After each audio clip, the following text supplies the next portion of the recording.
Hello everyone, welcome to smart show IT. ഇന്ന് നമുക്ക് റീഡിങ്ങിൻ്റെ ഒരു 10 സിനണിംസ് പഠിക്കാം. പുതിയതായിട്ടുള്ള ഒരു 10 സിനണിംസ് ആണ്.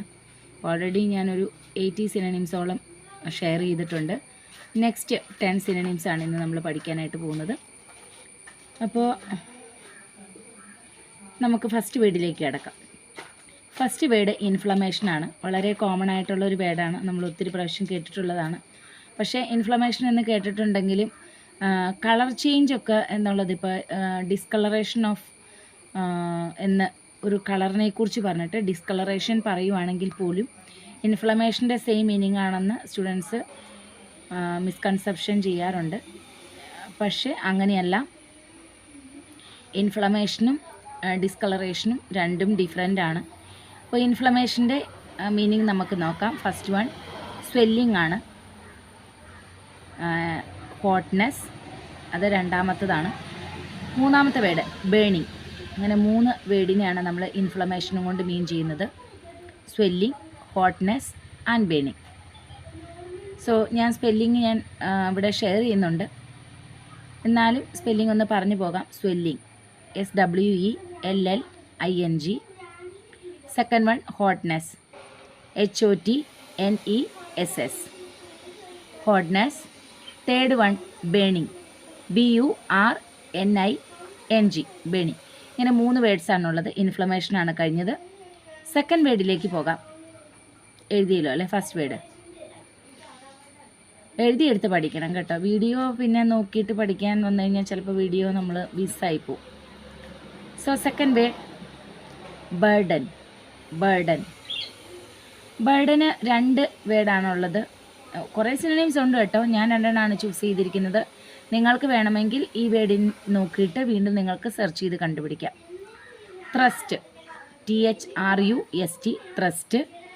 Second word load LOAD. Load and thrust 2 വേർഡ്സാണ് നമുക്കുള്ളത്. ബർഡൻ. ഓക്കെ, എഴുതിയെടുത്തല്ലോ അല്ലേ? മൂന്നാമത്തെ വേർഡിലേക്ക് നമുക്ക് പോകാം. കൗൺസൽഡ്. കൗൺസിലിംഗ് അല്ല കേട്ടോ, ഇത് കുറച്ചുകൂടി ഒരു കൗൺസൽഡ് എന്ന് വരുവാണ്. കൗൺസിലിങ്ങും കൗൺസൽഡും സെയിം തന്നെയാണ്, ഒരു മീനിങ് സെയിം തന്നെയാണ് വരുന്നത്. കൗൺസൽഡ് ആണ് ഈ വേർഡ്. കൗൺസൽഡ് ഉപദേശിച്ചു എന്നുള്ളൊരു മീനിങ് ആണ് ഇതിനകത്ത് വരുന്നത്. Counselled. Advised, discussed, implied. Advised, discussed and implied 3 വേർഡ്സാണ് ഞാൻ എടുത്തിരിക്കുന്നത്. സോറി. അപ്പോൾ അഡ്വൈസ്ഡിൻ്റെ സ്പെല്ലിങ്ങിലേക്ക് നമുക്ക് പോകാം. ADVISED. Advised first word. Second word discussed. DISCUSSED. Discussed.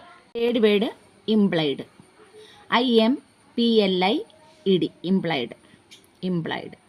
So counselled, advised, discussed and implied. Third വേർഡാണ് കേട്ടോ. 3 എഴുതിയിട്ടുണ്ടാവുമല്ലോ. നമുക്ക് ഫോർത്ത് വേർഡിലേക്ക് പോകാം. സോളലി. SOLELY. 2 വേർഡാണ് ഞാൻ എടുത്തിരിക്കുന്നത്. Exclusively and simply. സ്പെല്ലിംഗ് പറയാം. SIMPLY. സിംപ്ലി.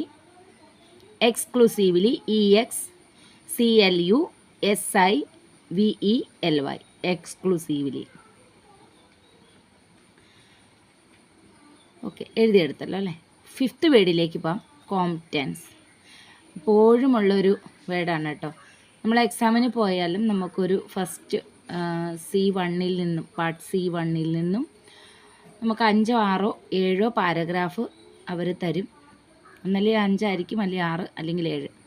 ഈ പാരഗ്രാഫിൽ എന്തായാലും കോംപ്റ്റൻസ് എന്നുള്ള വാക്ക് ഒരു പ്രാവശ്യമല്ല, മെനി ടൈംസ് യൂസ് ചെയ്തേക്കുന്നത് നമുക്ക് കാണാനായിട്ട് സാധിക്കും. കോംപ്റ്റൻസ്. സോ കോംപ്റ്റൻസിൻ്റെ മീനിങ് 2 ഞാൻ ചൂസ് ചെയ്തിരിക്കുന്നത്. Capacity and ability. നമ്മുടെ ഫിഫ്ത്ത് വേർഡാണ് കോംപ്റ്റൻസ്. Capacity and ability. കഴിവ് എന്നുള്ളതാണ് കോംപ്റ്റൻസിനെ ഒരു മീനിങ് ആയിട്ട് ഉപയോഗിക്കുന്നത്. I don't have any competence. I don't have competence. എന്നുള്ള പറഞ്ഞു കഴിഞ്ഞാൽ എനിക്ക് അത്ര കഴിവില്ല അല്ലെങ്കിൽ എനിക്ക് അത്ര കപ്പാസിറ്റി ഇല്ല എന്ന് പറയുന്നതിന് പകരമായിട്ടാണ് നമ്മൾ ആ വാക്ക് യൂസ് ചെയ്യുന്നത്. അപ്പോൾ കപ്പാസിറ്റിയുടെ മീനിങ്ങിലേക്ക് നമുക്ക് പോകാം. CAPACITY, capacity. Then next word is ability, ABILITY, capacity, ability. Okay, നമുക്കിനി 6th വേർഡിലേക്ക് പോകാം. ഇൻഡീഡ്. ഇൻഡീഡ് എന്നുള്ളത് നമുക്കെപ്പോഴും സ്പീക്കിങ്ങിലൊക്കെ വളരെ യൂസ്ഫുള്ളാണ് കേട്ടോ, ഇൻഡീഡ് എന്നുള്ള വാക്ക്. അപ്പോൾ പേഷ്യൻ്റ് നമ്മളോട് ചോദിക്കുകയാണ്, okay can you do these for me, അല്ലെങ്കിൽ എന്തെങ്കിലും ഒരു സർട്ടനിറ്റിയെ സൂചിപ്പിക്കാനായിട്ട് ഉപയോഗിക്കുന്ന വാക്കാണ് indeed. So indeed I can help you എന്നുള്ളതാണ്. എന്നുവെച്ചാൽ surely I can help you. So indeed എന്നുള്ള വാക്കിന് ഞാൻ 2 വേർഡാണ് എടുത്തിരിക്കുന്നത്. In fact, to be sure. അപ്പോൾ ഇൻഫാക്റ്റ് എന്നുള്ള വാക്കിൻ്റെ spelling INFACT, in fact. To be sure, TOBESUR. Different words ആണ് കേട്ടോ, മൂന്നാണ്. To be sure. ഓക്കെ, എഴുതിയല്ലോ അല്ലേ, indeed. Next one,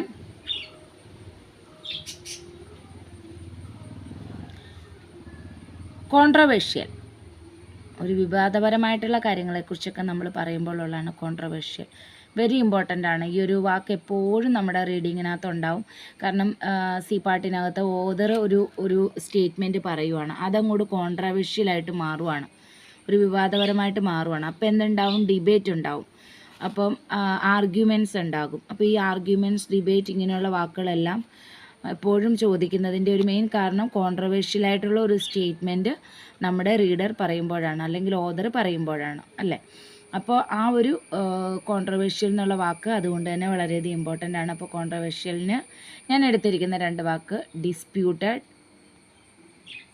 WS. So ഞാൻ സ്പെല്ലിംഗ് പറയാം. DISPUTED, DUBIOUS. 2 വാക്കാണ് കോൺട്രവേഴ്ഷ്യലിന് യൂസ് ചെയ്തിരിക്കുന്നത്. നിങ്ങൾക്ക് വേണമെങ്കിൽ ഇത് കൂടുതൽ സിനോണിംസ് കണ്ടുപിടിച്ച് എഴുതാം കേട്ടോ. എത്രത്തോളം സിനോണിംസ് കണ്ടുപിടിച്ച് എഴുതി പഠിക്കുന്നുവോ അത്രത്തോളം നമുക്ക് reading will be very easy. So next word, 8th വേർഡാണ് മോനുമെൻ്റൽ. Huge, massive. മോനുമെൻ്റൽ എന്നുള്ള വാക്കിന് ഹ്യൂജ്, മാസീവ്. ഹ്യൂജിന് HUGEMASSIVE, മാസീവ്.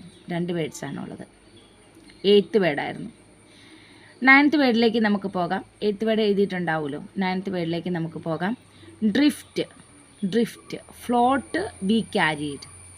2 സിനോണിംസാണ് ഞാൻ യൂസ് ചെയ്തിരിക്കുന്നത്. Float, be carried. ഫ്ലോട്ടിൻ്റെ spelling FLOAT.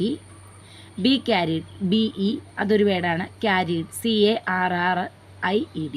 Be carried, float, be carried. 9th വേർഡായിരുന്നു. ഓക്കെ, ഇനി ഞാനൊരു ഫ്രേസാണ് പറയുന്നത്. അത് വെരി ഇമ്പോർട്ടൻ്റ് ആണ്. എപ്പോഴും തന്നെ ഇങ്ങനെയുള്ള ഫ്രേസ് നമുക്കുണ്ടാകും. Get rid of, put forward, put backward, കുറേ ഇങ്ങനെയുള്ള വേർഡ്സ് വരാറുണ്ട്. നിങ്ങളത് ഒരെണ്ണം ഞാൻ എക്സാമ്പിളായിട്ട് പറയുമ്പോൾ ആസ് മച്ച് ആസ് പോസിബിൾ നിങ്ങൾ തന്നെ നിങ്ങൾക്ക് ആ വേർഡ്സ് കുറേ നിങ്ങൾ ചൂസ് ചെയ്യാനായിട്ട് ശ്രമിക്കുക. ആസ് മച്ച് ആസ് പോസിബിൾ എത്രത്തോളം വേർഡ്സ് കിട്ടുന്നുവോ അത്രത്തോളം വേർഡ്സ് നിങ്ങൾ ചൂസ് ചെയ്യണം കേട്ടോ. നിങ്ങൾ തന്നെ കണ്ടുപിടിച്ചിട്ട് എഴുതണം. പുട്ട് ഫോർവേഡ് എന്നുള്ള വാക്കിൻ്റെ അർത്ഥം മുന്നേറുക എന്നുള്ളതാണ്. മുന്നേറുക. പുട്ട് ഫോർവേഡ് ഫോർ കൺസിഡറേഷൻ, പരിഗണനയ്ക്ക് വേണ്ടി മുന്നേറുക എന്നുള്ള വാക്കാണ്. അപ്പോൾ പുട്ട് ഫോർവേഡ് എന്നുള്ള വാക്കിനർത്ഥം മുന്നേറുക എന്നുള്ളതാണ്. Put forward, മുന്നേറുക. ഇതെപ്പോഴും ഒരു ഫ്രേസായിട്ട് ചോദിക്കാറുണ്ട്. അപ്പം നമ്മൾക്കതൊരു വളരെ ഒരു ഡിഫിക്കൽട്ട് ഫീൽ ചെയ്യും. പുട്ട് ഫോർവേഡിൻ്റെ പുട്ടെന്നൊക്കെ ഉള്ളതിന് നമ്മൾ എന്താ പറയുക, വെക്കുക എന്നൊക്കെ പറഞ്ഞിട്ടുണ്ട്. വെക്കുക, മുന്നോട്ട് എന്നുള്ള ഒരു അങ്ങനെ നമ്മൾ ചിന്തിച്ചാൽ പോലും നമ്മൾ ആ ഒരു മുന്നേറുക എന്നുള്ള ഒരു സെയിം മീനിങ് നമുക്ക് കിട്ടിയില്ലെങ്കിൽ പോലും ജസ്റ്റ് നമുക്ക് അതിലോട്ടേക്കൊരു ഇങ്ങനെ ഒരു സെൻറ്റൻസും കംപ്ലീറ്റ് വായിച്ചിട്ട് നമുക്കൊന്ന് ഏകദേശം എത്താൻ പറ്റും. പുട്ടെന്ന് വെച്ച് കഴിഞ്ഞാൽ വെക്കുക, ഫോർവേഡ് എന്ന് വെച്ചാൽ മുന്നോട്ട്. അങ്ങനെ വരുമ്പോഴത്തേക്കും മുന്നോട്ട് വെക്കുക എന്ന് പറയുമ്പോൾ മുന്നേറുക എന്നുള്ളതാണല്ലോ. അങ്ങനെയൊക്കെ നമുക്ക് സെയിം മീനിങ് അറിയില്ലെങ്കിലും നമുക്ക് ഗസ് ചെയ്തെടുക്കാം കേട്ടോ. അപ്പോൾ പുട്ട് ഫോർവേഡ് എൻ്റെ 10th വേർഡായിരുന്നു അത്, മുന്നേറുക. സോ ഇന്ന് നമ്മൾ റീഡിങ്ങിൻ്റെ 10 വേർഡ്സ് ഡിസ്കസ് ചെയ്തിട്ടുണ്ട്. നിങ്ങൾക്ക് ഈ ക്ലാസ് യൂസ്ഫുൾ ആണെന്ന് വിശ്വസിക്കുന്നു. യൂസ്ഫുൾ ആകണമെങ്കിൽ എഴുതിയെടുത്ത് പഠിക്കണം. സിനോണിംസ് പഠിക്കാതെ റീഡിങ്ങിനകത്ത് നമുക്ക് ജയിക്കാൻ പറ്റത്തില്ല. ഓക്കെ, സോ നെക്സ്റ്റ് ക്ലാസ്സിൽ കാണാം. Thank you so much.